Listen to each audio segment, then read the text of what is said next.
Hello everyone, welcome back to the channel live life easy. हम ऊपर वाले bedroom में सो रहे हैं, तो सुबह जब 5 बजे उठती हूँ तो इस तरीके का नज़ारा खूबसूरत होता है। मेरे प्लांट्स, खुला हुआ आसमान सब नज़र आता है खिड़की से।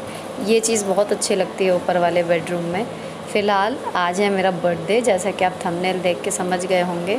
तो देखते हैं आज क्या क्या स्पेशल होता है। मेरी तरफ से कुछ भी प्लानिंग नहीं है, जो भी अगर ये लोग कुछ करेंगे तो हो जाएगा, नहीं करेंगे तो कुछ नहीं होगा। It's okay. नीचे जब मैं आई थी तो उसके बाद मैंने आज सफाई नहीं की थी, मुझे थोड़ा एडिटिंग का काम था, वो मैं कर रही थी। 5:45 बजे करीब मम्मी उठ के बाहर आ गई थी, तब मैं किचन में आई थी सीधे। और उसके बाद मैंने दूध बॉईल किए, उनको बेड टी पीने की आदत है तो उनके लिए चाय बनाई थी। जब तक मम्मी ने चाय पी, हम लोगों ने बातें की थोड़ी बहुत, उसके बाद मैं अपनी सफाई में लग गई। और इधर बच्चे उठ गए थे एक एक करके। और मम्मी जो है कटहल लाई थी घर से कच्चा, तो आज वो अपनी बिना प्याज लहसुन के बेसन के कटहल की सब्ज़ी बना रही हैं। तो नाश्ते का काम जो है वो उन्होंने संभाल लिया है, बाकी झाड़ू पोछा सफाई वगैरह मैंने कर दी थी। तो बेसन का कटहल बनना था, तो आज बेसन का नया पैकेट खुला था। तो जब भी नया पैकेट मैं खोलती हूँ तो उसे इस तरीके से पहले परात में पूरा ही छान लेती हूँ, या खुला हुआ बेसन आता है तब भी। और उसके बाद किसी चमचे से दबा दबा के उसको अच्छे से भर दिया जाता है, ताकि वो इस तरीके से करने से उसमें घुन वगैरह नहीं पड़ते, यानी शेल्फ़ लाइफ जो है वो बेसन की बढ़ जाती है। तो जिनके यहाँ जल्दी जल्दी ख़त्म नहीं होता, उनके लिए ये ट्रिक काम की है। प्लस इधर जो है मम्मी अपना सब्ज़ी छौंकने की तैयारी कर रही हैं, तो उन्होंने कढ़ाई में तेल चढ़ा दिया है। छौंकने के लिए उन्होंने लिया है हींग, जीरा, और एक कटोरी में वो मसाले निकाल रही हैं। तो आप लोग जो रेगुलर व्यूवर हैं वो देख रहे होंगे कि कितनी सिमिलरिटी है हम लोगों के काम में, क्योंकि मेन कुकिंग जो है वो मैंने मम्मी से ही सीखी है। अपने घर से मैं कुछ ज़्यादा सीख के आई नहीं थी, तो इनका काम करने का जो तरीका है वही मैंने अडॉप्ट कर लिया। तो जब हींग जीरा भुन जाएगा, उसमें थोड़ा सा बेसन फ्राई करना है हमें, और जब बेसन फ्राई हो जाए उसके बाद उसमें कटहल ऐड करना है। तो यहाँ कटहल को एक अच्छा सा मिक्स देंगे, ताकि जो बेसन है वो अच्छे से कटहल में लिपट जाए। इधर मम्मी ये काम कर रही हैं, उधर बच्चे भी एक एक करके नहा धो रहे हैं, वो शुरू हो गए हैं। मम्मी इसमें नमक ऊपर से ऐड कर रही हैं, नमक वो वाले मसालों में नहीं डाला था। और उसके बाद जो है यहाँ बेसन वगैरह ही बस मैं भरूँगी। आज किचन का पूरा काम जो है वो मम्मी ने संभाला हुआ है।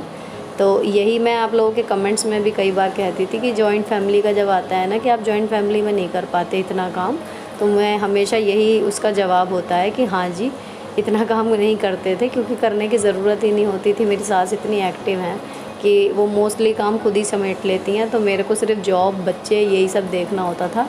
घर की तरफ से मेरे ऊपर जिम्मेदारियाँ बहुत कम थी। अब इतने मम्मी यहाँ सब्ज़ी छौंकेंगी, उधर मैंने जो है वो अपना बेसन पूरा भर दिया है। जैसे ही मैं हटती हूँ, ये दोनों देखो खेलने के लिए आ जाती हैं। अब ये बेसन जब पूरा भर जाएगा तो मैं ऊपर से एक बार और इसको अच्छे से दबा रही हूँ।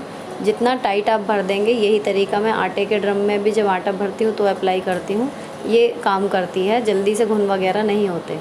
अब इसे सबको करने के बाद ये डब्बा पोंछ के हाथ रख देंगे। इस तरीके से अगर आप हर बार डिब्बे को साफ़ करके ही रखें तो आपकी जो अलमारी है वो कभी डीप क्लीनिंग के टाइम पे बहुत ज़्यादा काम उसमें नहीं होता, बहुत ईजीली सही रहता है। और डेली बेसिस पे भी आपके किचन और डब्बे जो हैं वो साफ़ बने रहते हैं। हाथ के हाथ किचन टॉप क्लीन कर दूँगी और यहाँ से मेरा काम ख़त्म। इसके बाद बस मैं नहाऊँगी और रेडी होऊंगी। बच्चों को आज पढ़ाना है, ये एक काम है, बाकी और अब मेरा कोई काम नहीं है। तो मैं बड़ी तसल्ली से नहा धो के अपना तैयार हो गई हूँ। बर्थडे वाली फ़ील लेने की कोशिश कर रही हूँ। फ़िलहाल अभी तक ढंग से मुझे विश भी नहीं किया है, सही बताऊँ तो, क्योंकि हस्बैंड अभी उठे नहीं थे, तो वो वॉशरूम वगैरह चले गए। शायद मम्मी की वजह से थोड़ा मतलब झिझक रहे हैं, नहीं तो वो मेरे लिए हमेशा सॉन्ग बजा देते हैं। पहला बर्थडे मेरा ऐसा है जब बर्थडे सॉन्ग से मेरी आँख नहीं खुली, मैं ऐसे ही उठ गई हूँ, बट इट्स ओके। जो सब्ज़ी बेसन के कटहल वाली बनाई है वो इस तरीके से चावल के साथ भी खाई जा सकती है और इसको रोटी से भी खा सकते हैं। लंच के बाद बच्चों ने मुझे जो है वो बेडरूम में स्ट्रिक्टली बंद कर दिया था कि आप बाहर नहीं आएंगी और हम आपके लिए सरप्राइज़ प्लान कर रहे हैं। मुझे कोई उम्मीद नहीं थी, और जब मैं सो गई अंदर, उसके बाद ये मेरा फ़ोन लेके आए हैं, रिकॉर्ड किया है। मैंने कह भी दिया था कि अगर मेहनत कर ही रहे हो तो शूट कर लेना, तो मैं जब वीडियो बनाऊँगी तो काम आएगी। मम्मी को कमरे बंद कर रखी थी, हम उनको सरप्राइज देने वाले हैं कि हमने यहाँ बाहर भी सजावट की थी, तो हम इसलिए उनके लिए सरप्राइज रख रहे हैं। शाम को 6:30 पे मुझे बाहर आने की परमिशन मिली, उससे पहले नहीं। तो जब मैं सो के भी उठ गई थी उसके बाद से क्या करती, तो मैं तसल्ली से तैयार ही हो रही थी। मैंने कर्ल वगैरह भी आज अच्छे से कर लिए थे, टाइम था इतना। तो ये था मेरा लुक बर्थडे के लिए। जैसे मैं प्लान करती हूँ इन लोगों के बर्थडे पे, उसी तरीके से इन्होंने डेकोरेशन की थी और उसके बाद गेम्स और डांस वगैरह प्लान किए थे। तो सबने अपना अपना नंबर प्लान किया था। बच्चों ने, मेन अदिति का रोल इसमें ज़्यादा था क्योंकि वो थोड़ी बड़ी है, वो कर सकती है इतना अच्छा प्लान। बाकी इन दोनों को तो अभी नहीं इतना हो पाता, बेचारी कोशिश बहुत करती हैं, लेकिन आज अदिति थी तो इन्होंने काफ़ी अच्छा जो है वो प्लान किया हुआ था। तो सब अपनी अपनी डांस परफॉर्मेंस दे रही हैं, जिस हिसाब से इन्होंने प्रिपरेशन की है सारा दिन कूद कूद के कि हम ये वाले गाने पे करेंगे।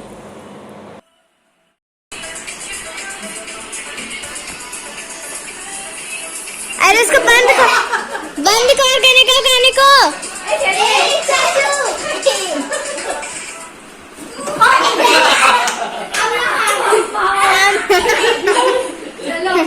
चलो बैठ जाओ, बैठ जाओ, बैठ जाओ।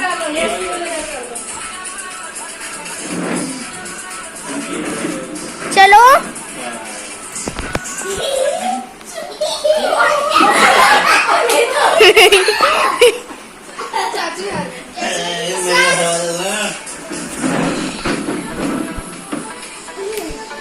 नाटो एक एक करके आओ करो।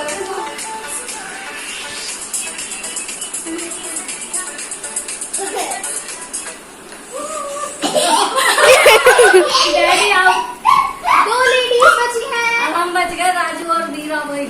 बेटा राजू उड़ के नाचो। चलो ताई को जिताइयो ना प्लीज। इसमें तो कोई भी जीत सकता है, चाची है ताई जी से कोई भी जीत सकता है। हम दोनों एक ही टीम। एक चक्कर आ रहा है, बड़ा आवाज हो गया। बाहुबली का कोई एक डायलॉग। हाँ जी। आय हाय आय हाय मामा ओए ओए। पुष्पा तो झुकेगा नहीं साला है। और मेरी सास का नाम भी पुष्पा, उनका डायलॉग बोलो।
मम्मी और चाचा जी जो हैं वो अंडे की वजह से केक नहीं खाएंगे, मंगलवार है। और बाकी पुनीत और नेहा थे और हम लोग थे, हम सब ने एक दूसरे को केक खिलाया और उसके बाद फाइनली खाना पीना ये सब शुरू होगा। तो आज बर्थडे है इसलिए मेरा फुल्ली ऑफ है। तो नेहा ने जो बाहर से खाना मंगाया हुआ था उसको सर्व करना शुरू किया और मम्मी ने जो है वो रोटियां सेकी पापा जी के लिए और चाचा जी के लिए और अपने लिए।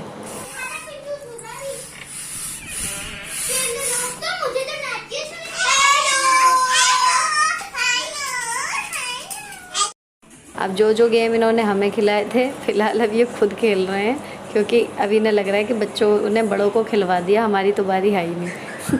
तो ये खेल रहे हैं, अब इंजॉय कर रहे हैं। यहाँ पर आजकल ये नाचो नाचो वाला गाना बहुत सुन रहे हैं, आजकल बहुत देख रहे हैं टीवी में। तो करते करते डांस इनका वही वाला सीक्वेंस आ गया कि देखते हैं लास्ट तक कौन डांस करता है। इट वॉज सो फ़नी, इतनी हंसी आ रही थी इन लोगों को देख के और फाइनली आरोही और अभी बच गए थे। एंड में हम लोगों ने सोच लिया कि अभी और आरोही विनर है, लेकिन वो दोनों में से भी जब तक अभी नहीं बैठ गया, आरोही ने अपनी जीत जो है वो डिक्लेयर नहीं की। इनके डांस के बाद अब इन्होंने मुझे पकड़ लिया। जब पुनीत और उसकी फैमिली गई कि मम्मा आप भी नाचोगे, तो यहाँ इनकी खुशी के लिए हम भी नाच रहे हैं। नेहा जाने से पहले किचन की पूरी सफाई कर गई थी, सब चीज़ें ठिकाने पे लगा गई थी। जो एक्स्ट्रा खाना था वो भी आधा फ्रिज में और आधा उसके घर हमने भिजवा दिया था। तो अब बर्थडे समाप्ति की तरफ है, सब लोग जा चुके जो बाहर से आए थे, चाचा जी, नेहा, पुनीत। अब हम लोग अपनी मस्ती कर रहे हैं पागलपंतियाँ कर रहे हैं। मैं इनसे इंसिस्ट कर रही थी कि चलो डांस करते हैं, बट ये सो शाय तो यहाँ पर ये डेकोरेशन स्पेशल है, जैसी भी है लेकिन बहुत स्पेशल है, क्योंकि पहली बार मेरे बच्चों ने की है। फैमिली के प्यार और अपनेपन से ही बर्थडे, एनिवर्सरी, ये सब चीज़ें सेलिब्रेट हो सकती हैं, वरना तो बस एक डेट बन के रह जाती हैं। मेरे लिए आज का ये दिन बहुत अच्छा रहा। मैं बहुत लकी हूँ कि मुझे ऐसा परिवार मिला। अगर आपको ये व्लॉग अच्छा लगा हो तो चैनल को सब्सक्राइब करना मत भूलिएगा। मिलती हूँ आपसे नेक्स्ट वीडियो में। Till then bye bye, stay beautiful always.